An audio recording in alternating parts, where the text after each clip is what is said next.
You might think the daily reports sound, well, pretty quiet, almost routine maybe. Right. But today, we're going to show you how those really disciplined, detailed status updates, they actually hide some incredibly intense work. Mm-hmm. We're looking at the Bulletin Wyshednij Europy, post-SAPAD. Specifically, the report dated September 25th, 2025. Think of this bulletin as a shortcut, really, to understanding the operational reality behind the headlines. Exactly. It cuts through the noise. Yeah. So our mission today is to unpack this report, decode some of that, technical jargon, and figure out what steady vigilance actually means day to day for pilots, for truck drivers, for residents, everyone involved. And looking at this summary, the source gives us the main idea right up front. Steady is the point. We're not talking about a sudden crisis here. It's more of a long-term state of high alert maintenance. Maintenance, okay. Yeah, the whole effort is defined by consistency. Things like keep layers up, buffers honest, and comms tidy. We're going to dig into why maintaining this steady state, this consistency, can actually be harder and more resource intensive than just reacting to some big emergency. Okay, let's get into it then. Section 1, the air picture. The report kicks off with this great line. It feels almost paradoxical. Yeah. Quiet night, thicker net. I mean, that sounds like a contradiction, right? If it's quiet, why make the net thicker? Well, it's kind of the inverse of that old saying, isn't it? It's the preparedness that creates the quiet. Oh, okay. The source confirms there haven't been any fresh breaches of Allied airspace, and that lack of incidents, that's the proof the thicker net is actually working. We're not just talking about a single line of defense here. Right. It's about strategic layers designed to deter any intrusion long before it becomes a real full-blown threat. So tell us what those layers actually look like, on the ground or I guess in the air. The report mentions layered CAPs. What's that? Right, CAPs, layered combat air patrols. They aren't just, jets flying random patterns. They're structurally segmented. Like ready now. So you might have one layer flying higher up. Their job is early warning, identification. Maybe they're supported by AWACS. That's the Airborne Warning Control System, giving them that big radar picture. Got it. The eyes in the sky. Exactly. And then you've got a lower layer. That's your QRA assets, quick reaction alert. They're ready to scramble instantly if that higher layer flags something, a potential intrusion. Okay, that makes sense. Layers of response. And this strategy lets them cover huge territories, from the Baltic states all the way down at the Black Sea. They keep a constant rotation going. The real clever part here is the consistency. It's like they've set a marathon pace, not a sprint. Right. They're making sure there's never even a momentary gap an adversary could try to exploit. Okay, but I have to push back a bit here. If the system is that robust, why does the report still need to spell out the rules of engagement? It says, the shoot if inside ROE is unchanged. Doesn't that just go without saying? That's a fair question, but I think it's a message aimed inward just as much as outward. Okay. In these long periods of high vigilance, there's always a risk, maybe a temptation to let things slide or to overcomplicate the procedures.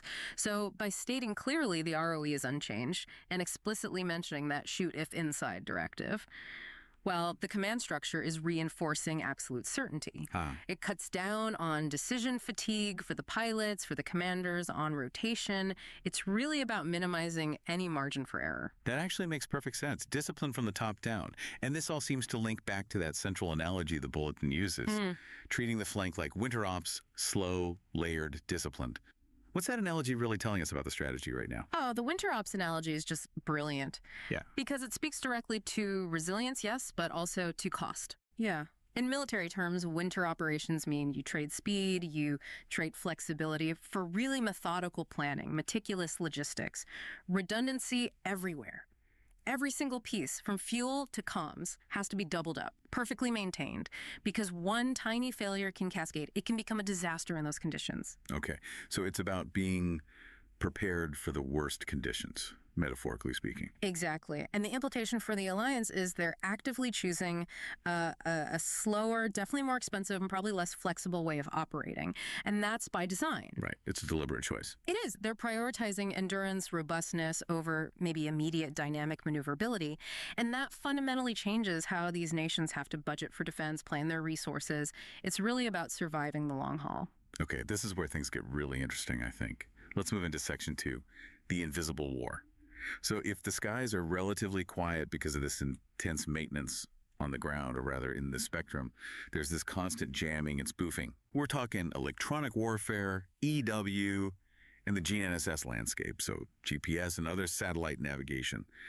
This is like an invisible conflict happening every single day, and it affects everything, doesn't it? Farming, air travel. It absolutely does. And what's really fascinating here is how the report talks about it. It's almost like they've internalized this conflict. They don't treat it as some kind of anomaly anymore. What do you mean? They treat it like the weather, you know? The main daily threat is described as these short pockets of spoofing, and the bulletin is really specific about the timing. Most likely sunset late evening.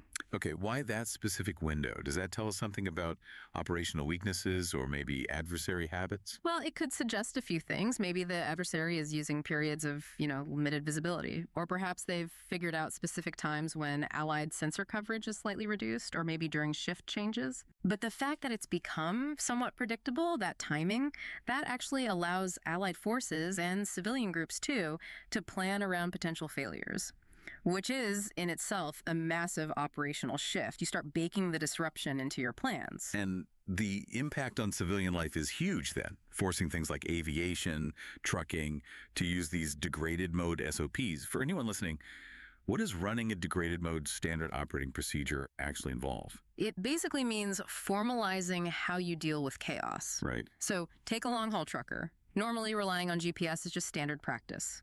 Degraded mode SOPs mean they have to be constantly ready to navigate using other methods, terrestrial signals, maybe backup inertial systems, maybe even paper maps. Wow, really? Paper maps? Potentially, yeah. Effectively, they have to be prepared to ignore GPS signals during safety-critical moments. They've basically accepted that the navigation system they depend on might be deliberately messed with or just cut off at any moment. It brings that high level of vigilance right into everyday civilian operations. That level of adaptation, it points towards something else mentioned in the source, the successful finalization of this counter-drone strategy, the counter-UAS detect, decide, defeat playbook. Right. But the really interesting strategic insight seems to be in how they're buying this stuff. Mm-hmm. The report says framework buys favored over one-offs.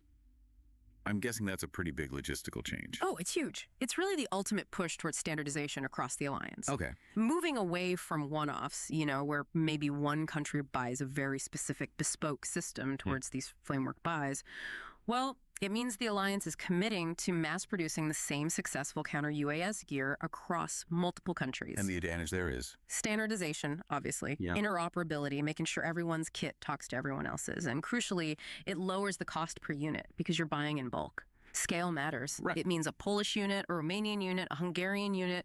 They can all use the same spare parts, follow the exact same playbook immediately. No extra training needed, no compatibility issues. Okay, so if that defense procurement is the engine driving this, let's pivot now in Section 3. Let's look at how the gears are actually turning on the ground. The business of security, the movement of all this equipment under the SAFE contracts.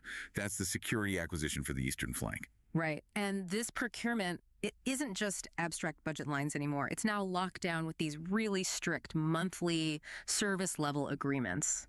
SLAs. SLAs, okay, like in business contracts. Exactly like business contracts. These are contractual obligations for delivery. And the fact that the report actually details the delivery priorities tells us exactly what they see as the most urgent needs right now. So what are those top priorities rolling out? Well, interceptors, things to shoot down missiles, drone kits, obviously, EW sets for the electronic warfare fight. Those are always critical. But what I find fascinating is the emphasis on spares and repair. Spares and repair. Why is that so significant? Because it tells you they're planning for a long, grinding, maybe even a war of attrition, not necessarily a single big offensive. If you're prioritizing spare parts, you're basically accepting that your frontline equipment is going to get damaged, take a beating, and it needs to be fixed quickly and constantly. That makes sense.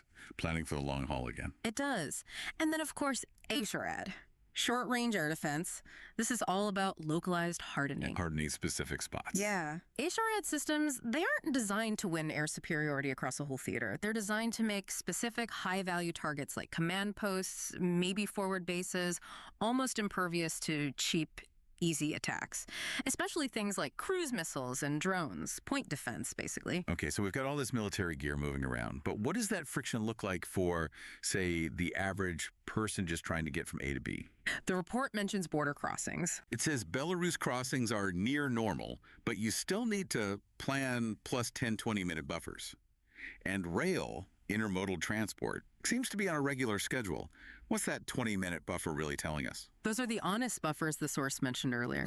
They represent the sort of official drag on the system. It's the time needed for these enhanced high-tempo inspections, the security checks that are now just permanent feature. It's the system acknowledging that security protocols create a delay you just can't negotiate away. So, trading 20 minutes of convenience for security certainty. Pretty much. 20 minutes of efficiency traded for absolute security certainty. And what about air travel? The report says airports are ops normal, but the threat readiness level is still incredibly high. Exactly. Airports are functioning, people are flying.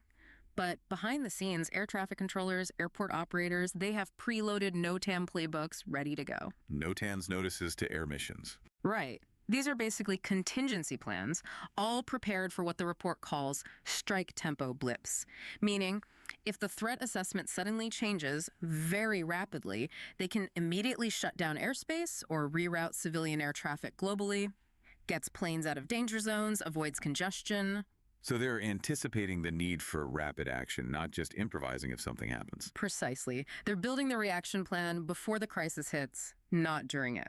Okay, let's shift gears again. Section 4 and the SCALE map. Now this framework, stakeholders, constraint flip, analogy, layers, edge cases, sounds like a tool commanders use to understand all the secondary effects of this constant state of vigilance. That's exactly what it is. Let's focus on the stakeholders first. What are the specific kind of localized needs of the different groups living under this steady state? The needs are very practical, very tactical. Residents, for example, they don't want constant vague warnings. They want, as the source puts it, crisp need-to-act pings. Meaning, is this something I need to run from, or is it something I can just ignore? Clarity. Logistics operators, the truckers we mentioned, they need predictable ETAs. They need that 20-minute buffer to be reliable so they can manage their contracts, their schedules. Right. Mayors, local leaders, they're fighting an information war. Their focus is on rumor control, trying to prevent public panic based on bad information. And then you have SMEs, small and medium enterprises. They're tracking very practical things, fuel prices, insurance costs, the tangible costs of operating in a zone with constant underlying risk. That leads perfectly into the communication challenge, what the map calls the constraint flip.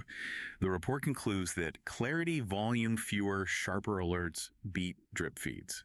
Why is that conclusion so important in this kind of long-term vigilance situation? It really speaks to the psychological cost, doesn't it? The cost of living under constant pressure.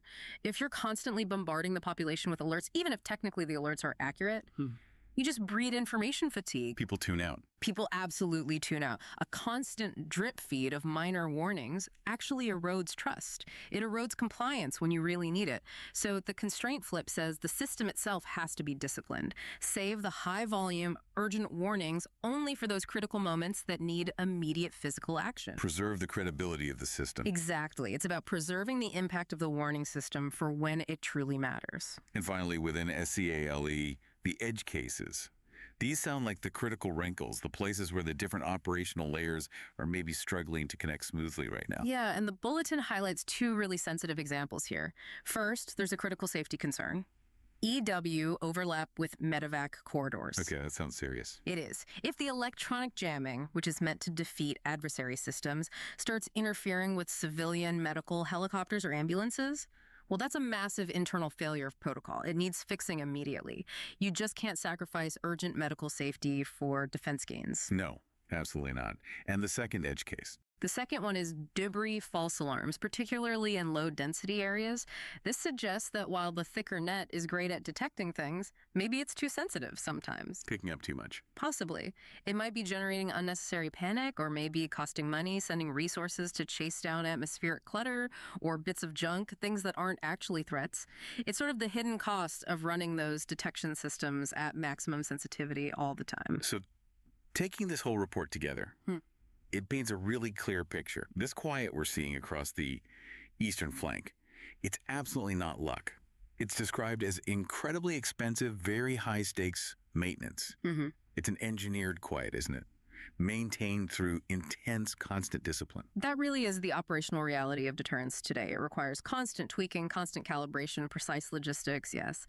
And maybe most importantly, a profound commitment to just sticking to the plan day in, day out, even when that plan feels slow, maybe even boring. So as we wrap up this deep dive, let's touch on the What to Watch 4872 app section at the end of the bulletin.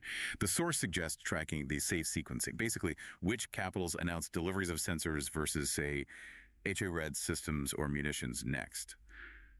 Why is tracking how this defense gear is distributed the order of it? Why is that the critical piece of insight right now for you, the listener?